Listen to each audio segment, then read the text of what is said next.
जय माँ इंद्राक्षी जय अम्बे। इंद्राक्षी धाम में दर्शकों आप सभी का हम हार्दिक स्वागत करते हैं।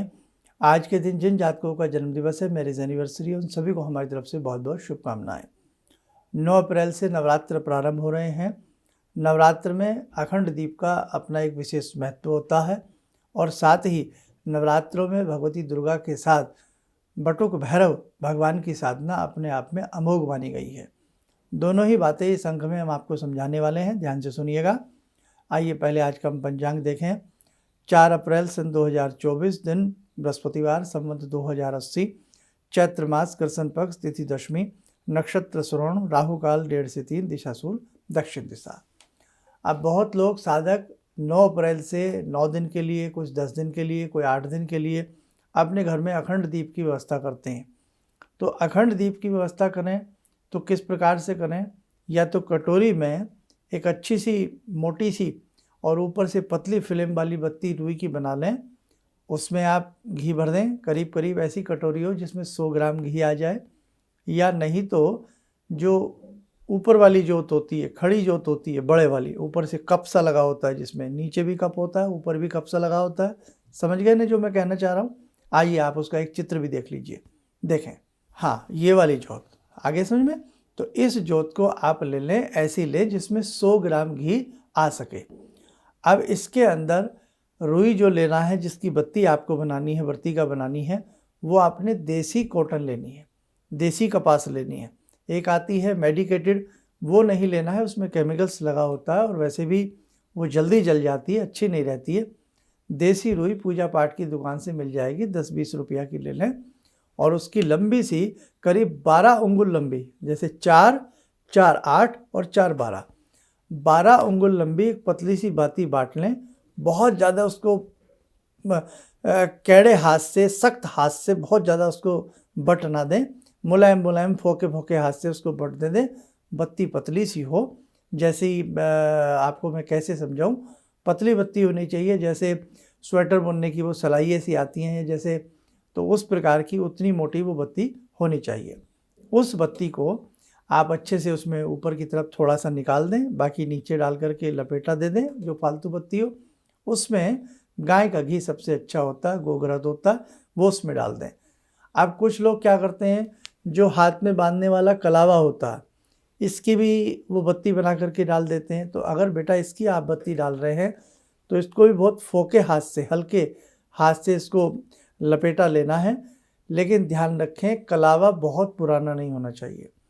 अगर कलावा बहुत पुराना होगा तो वो धागे धागे निकलेंगे, बार बार जल जाएंगे, आप परेशान हो जाएंगे। सबसे बेटर है आप कपास देसी रुई की बत्ती नोकीली सी ऊपर से बना करके सारी बट करके और उसको आप उसमें डालें। जैसे सेवइयाँ आप देखा हो, सेवइयाँ बनती हुई, उस प्रकार की उसकी मोटाई होनी चाहिए, ना बहुत मोटी ना बहुत पतली, और ना बहुत उसमें ऐंठे देने हैं आपको। नॉर्मल से रूप में बना करके डालें। बहुत लोगों की शिकायत है हमारी 9 दिन जोत नहीं जल पाती है।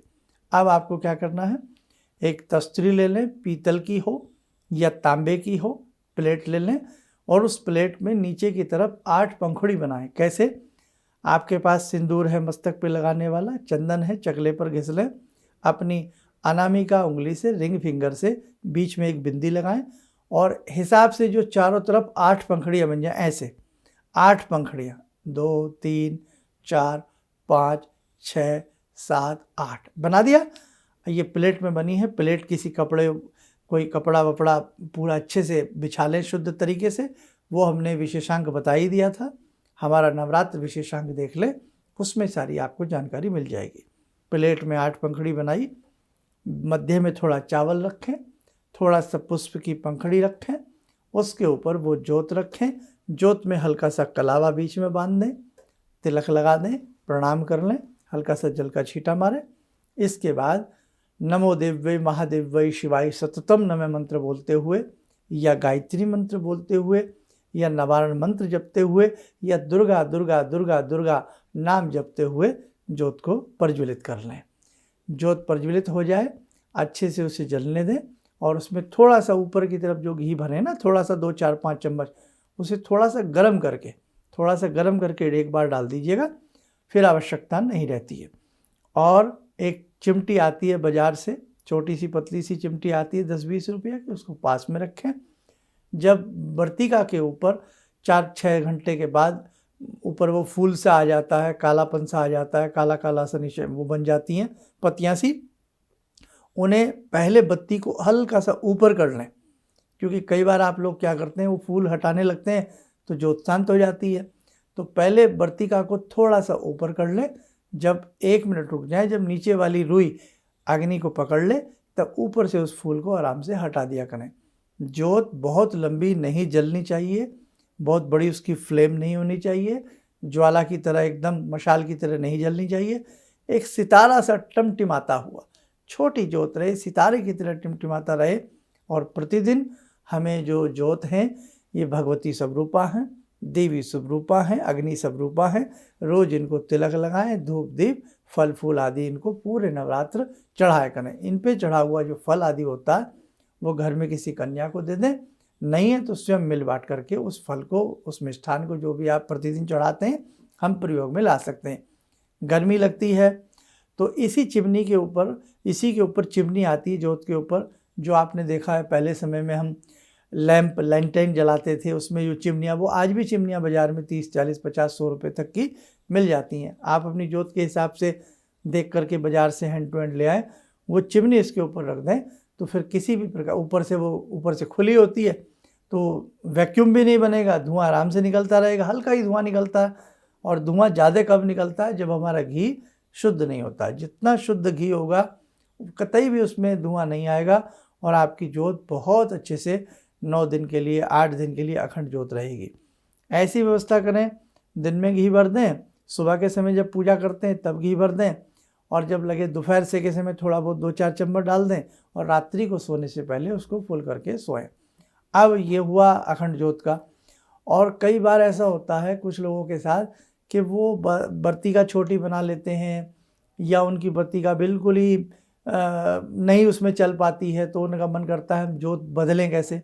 तो उसमें भी घबराने की आवश्यकता नहीं है। जो ज्योत आपकी जली हुई है उसी से एक छोटी सी ज्योत बना करके, कैसी भी खड़ी या लंबी वाली, थोड़ा घी रख करके छोटी सी ज्योत, उसी से ज्योत जला करके किसी अलग पात्र में रख लें, और फिर आप अपनी पूरी ज्योत को चेंज कर सकते हैं।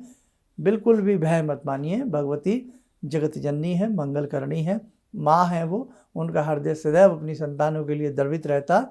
तो ऐसा मत घबराना। कई बार शुरू में हमें भी ऐसा करना पड़ जाता था कि हम कलावा लगा देते थे। बहुत पुरानी बात बता रहे हैं, 30-35 साल पुरानी। तो हम ज्योत ऐसे बदल लिया करते थे, हमारी माता जी ने हमें बताया। तो बेटा क्योंकि वो उसी अग्नि से ज्योत जली है। बहुत लोग क्या करते हैं, जैसे ज्वाला जी जाते हैं, ज्वाला जी की अग्नि लाते हैं, तो उसी अग्नि से 40 दिन ज्योत जलती रहती है। अब बीच बीच में बत्ती बदलनी होती है, तो पहले उस ज्योत को उसी अग्नि से दूसरी ज्योत जला करके रख लेते हैं, वर्तिका नई बदल करके, फिर उस ज्योत से उस ज्योत को जला देते हैं। लेकिन जो ज्योत छोटी भी जलाई है उसको बुझाना नहीं होता। फूंक मार करके कभी भी दीप को नहीं बुझाना चाहिए, वो जितनी देर जल रही है उसको जलने दीजिए। बाकी आपने बड़ी ज्योत बना करके दोबारा से तैयार कर दी है। लेकिन 8 या 9-10 दिन के सफ़र में हमें कभी ज्योत नहीं बदलनी पड़ती, बत्ती बदलनी नहीं पड़ती है। वो आपने, वो मैंने बता दिया, 12 अंगुल की ज्योत बना लीजिएगा बहुत अच्छे से, वो आपकी पूरी की पूरी 8-9 दिन आराम से चल जाएगी। हवा फैन का आप ध्यान रखें, जब वर्तिका ऊपर उठाते हैं तो उस समय थोड़ा सा आप ध्यान रखें। एक दूसरी बात, अखंड ज्योत जब जलाई जाए तो उस घर को खाली नहीं छोड़ा जाता, सोना नहीं छोड़ा जाता।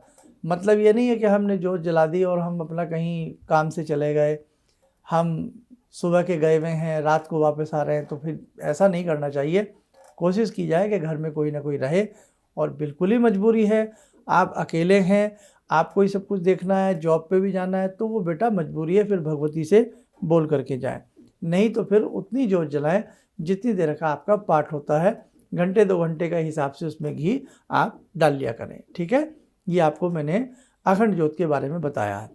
और कई बार कुछ लोगों के हाथ कांप जाता है, उससे ज्योत बुझ जाती है। कई बार आपका घी, जैसे बहुत लोग ठंडे इलाके में रहते हैं तो वहाँ घी जो होता है जम जाता, तो वहाँ आपको प्रॉपर उसका एक ज्योत का ऊपर का कवर आता है, वो रखना पड़ता है। उससे क्या होता है, उसमें थोड़े थोड़े से छेद होते हैं, तो वहाँ से एक तरह से वैक्यूम नहीं बनता है, हवा मिलती रहती है ज्योत को, ज्योत अच्छे से जलती रहती है। और साथ में उसमें हल्की हल्की गर्माइश बनने से घी जो होता है वो हल्का हल्का गर्म रहता है, तो आपकी जोत चलती रहती है। नहीं तो फिर आपको बीच बीच में हर 2-4 घंटे में 2-4 चम्मच घी गर्म करके उसमें डालना पड़ता है। ठीक है, तो बेटा ऐसे करिए। अब दूसरी बात, आप भैरव जी की साधना नवरात्र में ज़रूर करिए। जैसे आपने नवरात्र का पूरा पाठ कर लिया, उसके बाद भैरव जी के 108 नाम या भैरव जी का जो स्तोत्र होता है, ओम भैरवो भूतनाथस्य भूतात्मा भूत भावन, जो वाला स्तोत्र है, बहुत अच्छा ये भैरव जी का स्तोत्र होता है, इसे आप पढ़ सकते हैं। नहीं तो ओम हिरिम बटुकाय आबदु धारणाय कुरु कुरु स्वाहा वाला जो मंत्र होता है भैरव जी का, वो पढ़ सकते हैं। या ओम हिरिम बटुकाय आबदु धारणाय कुरु कुरु बटुकाय हिरिम ओम, ये भी भैरव जी का सेम मंत्र है, इसे भी आप पढ़ सकते हैं। जिनके पास भैरव जी के 108 नाम हो वो 108 नाम पढ़ सकते हैं पाठ के बाद। 2 ऐसी शक्तियां हैं जो भगवती दुर्गा के साथ सदैव रहती हैं, जैसे आगे आगे हनुमान जी, बीच में भगवती और पीछे की तरफ बाबा भैरव। हनुमान जी भी शिव जी के अवतार हैं और बटुक भैरव जो हैं ये भी भगवान शिव के अवतार हैं। तो आप शुरू में जो हनुमान जी की भी भक्ति करते हो तो सबसे पहले पाठ से पहले आप हनुमान चालीसा आदि को कोई करना चाहे या हनुमान जी का कोई मंत्र पढ़ना चाहे वो पढ़ ले। फिर पूरा दुर्गा सप्तशती को अच्छे से करे जैसे हमने विशेषांक में बताया। उसके बाद फिर वो भैरव जी की चालीसा या भैरव जी के 108 नाम पढ़े। बहुत लोग नवरात्रों में भैरव के निमित्त अलग से सरसों के तेल का दीप लगाते हैं, वो भी बहुत अच्छा होता है। एक छोटा सा दीप बना लें, शाम के समय लगाया करें इस दीप को, सरसों के तेल का प्रज्वलित कर लें और उसमें 2 बताशे या लड्डू या दूध का भोग लगा करके वो भोग बाद में कुत्ते को दे दिए जाए, क्योंकि स्वान कुत्ता जो है वो बाबा भैरव की सवारी है। ठीक है, और भगवान भैरव जो हैं ये काशी के कोतवाल हैं, भगवान शिव के अवतार हैं। ध्यान रखना, भैरवनाथ और भैरव में बहुत फ़र्क है। वैष्णो देवी जो जाते हैं वो भैरवनाथ के दर्शन करते हैं, वो भैरवनाथ हुए हैं, तांत्रिक हुए हैं, भैरवनाथ हुए हैं। लेकिन जो भगवान भैरव हैं वो बिल्कुल एक अलग सत्ता है, तो ये ध्यान रखना आप लोग। ठीक है, तो 9 के 9 दिन एक सरसों के तेल का दिया छोटा सा आप लंबी बत्ती डाल करके जला सकते हैं, जो 1-2 घंटा वो ज्योत जल जाए। ये भगवान भैरव का जिस घर में दीप जलता है नवरात्रों में, बाबा की कृपा उस घर में बरसती है। यदि दुर्गा सप्तशती के साथ आप पाठ न कर सकें तो संध्या के समय भी भैरव जी का वो दीप जला करके दुर्गा जी की समस्त पूजा करने के उपरांत आप भैरव चालीसा या भैरव जी के 108 नाम पढ़िए, फिर दुर्गा जी की आरती करिए, अति उत्तम ऐसा रहता है। दुर्गा सप्तशती में 13 अध्याय हैं। हर अध्याय से पहले भैरव जी के 108 नाम पढ़ें, फिर अध्याय पढ़ें, फिर 108 नाम पढ़ें, फिर अध्याय पढ़ें, ये भी बहुत उत्तम रहता है। दुर्गा सप्तशती में जितने भी उवाच आए हैं, हर उवाच से पहले भैरव जी के 108 नाम पढ़ें, अति उत्तम। दुर्गा सप्तशती में 3 चरित्र हैं, प्रथम मध्यम उत्तम, तो हर चरित्र से पहले भैरव जी का शुरू में और लास्ट में चरित्र के बाद संपुटात्मक रूप से भी दुर्गा सप्तशती को पढ़ना एक अनुपम रूप बन जाता। तो बेटा खैर इतना आप नहीं कर पाएंगे, इतनी सब चीज़ें, ये तो मेरा एक आपको बताने का तरीका है कि ऐसा भी होता है जब हम बहुत सारे चंडी पाठ करवाते हैं, दुर्गा सप्तशती का अनुष्ठान कराते हैं, तो उसमें हम भैरव जी के बहुत विशेष प्रकार से उसमें संयोजन करते हैं, तो मतलब सोने पे सुहागा हो जाता। आपसे इतना ना बन सके तो केवल सिंपल सा भैरव जी के नाम से एक दीप जलाइए संध्या के समय या रात्रि के समय, और भैरव जी की चालीसा या 108 नाम या ओम हिरिम बटुकाय आबदु धारणाय कुरु कुरु बटुकाय हिरिम ओम, भैरव जी का ये मंत्र पढ़ लें, बस सोने पे सुहागा होगा। दुर्गा साधना के साथ साथ भैरव साधना भी यदि आपके घर में होगी, अति विशिष्ट लाभ की प्राप्ति आपको अवश्य होगी। आइए साधकों, समय हो चला आज की ध्यान साधना का। ध्यान साधना में जुड़ते हैं भगवान बटुक भैरव से।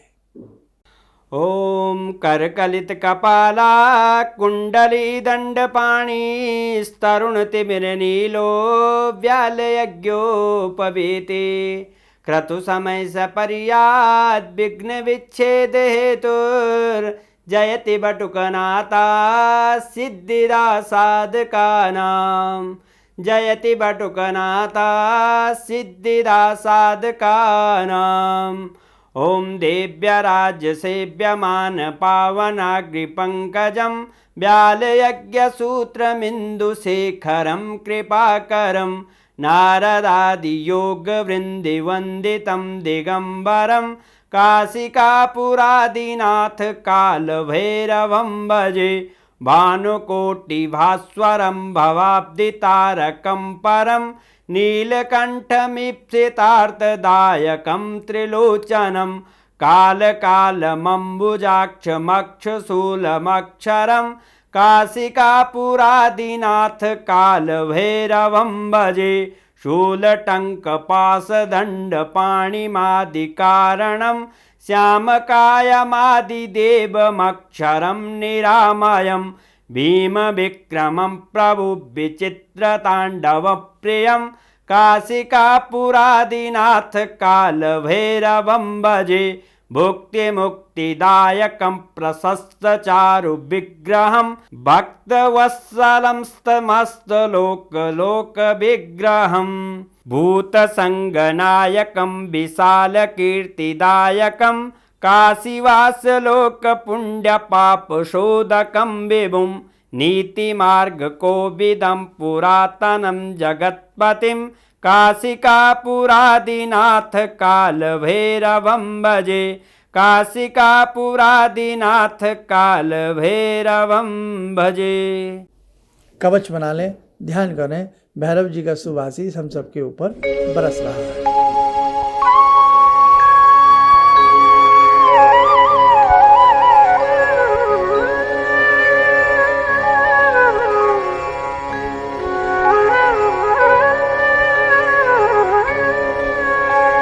बोलते हुए नेत्र खोलें, सामान्य हो जाए। देखो साधकों, प्रतिदिन के नवरात्र में हम आपको कुछ ना कुछ बताते रहेंगे। इस समय हमारे दोनों चैनल हैं, दोनों चैनल को गौर से देखिएगा, फेसबुक पेज को गौर से देखिएगा। बहुत सारी चीज़ें उसमें आपको पता लगेंगी और अधिक से अधिक साधकों तक जो भी हमारे इस प्रकार के अंक हैं, चाहे नवरात्र विशेष अंक है, आज वाला अंक है, बताने का, शेयर करने का आप लोग प्रयास जरूर कीजिएगा। आप सब स्वस्थ रहें, सुखी रहें। इन्हीं शुभकामनाओं के साथ हम अपनी वाणी को विराम देते हैं। जय जय अम्बे। भगवान से जुड़ो और भगवान से जुड़ने का जरिया आपने बताया, बहुत अच्छा लगा, बहुत धन्यवाद। और सनातन धर्म को जिंदा रखने के लिए आप जो प्रयास कर रहे हैं बहुत सराहनीय है। हम लोग को मौका मिला है, हम लोग भाग्यशाली हैं जो आपके करीब आने का हम लोग को मौका मिला है। किसी भी समस्या के समाधान के लिए मिले प्रसिद्ध हस्तरेखा एवं वास्तु विशेषज्ञ प्रोफेसर धर्मेंद्र शर्मा जी से। नोट: शिविर में भाग लेने हेतु एवं व्यक्तिगत रूप से मिलने के लिए कॉल करने का समय सुबह 10 बजे से शाम 6 बजे तक। हमारे विभिन्न ज्ञानवर्धक कार्यक्रम देखने के लिए आप हमें अभी सब्सक्राइब करें, बेल आइकन को प्रेस करें ताकि आप देख सकें हमारा कार्यक्रम सबसे पहले। और अधिक जानकारी के लिए फेसबुक पेज को लाइक करना न भूलें।